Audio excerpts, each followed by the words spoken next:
Бұл сынақтан да сүрінбей өтіп, қиындықты бірге еңсереміз деп сенемін. Басты тойларымыз әлі алда, төрт құлағымыз түгел бола берсін, ағайын. Біз біргеміз.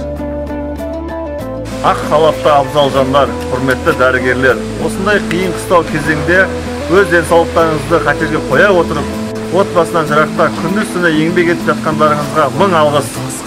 Қазір төтенше жағдайда еліміздің қауіпсіздігін нығайтуға зор үлес қосып келесіздер. Әскери қызметкерлерге деген алғысым шексіз. Төтенше жағдай жарияланған кезде блокпостта тәулік бойы тұрған халықтың тыныштығы үшін аянбай қызмет етіп жатқан полиция қызметкерлеріне мың алғыс. Төтенше жағдай қызметкерлеріне қызметтеріңізді біліктілікпен атқарып жатқандарыңыз үшін, бізге деген мейірімділіктеріңіз үшін алғысымды білдіремін. Төтенше жағдай кезінде адам денсаулығы үшін еліміздің тазалығын қамтамасыз етіп жүрген ағаш-келерімізге алғысымды білдіремін.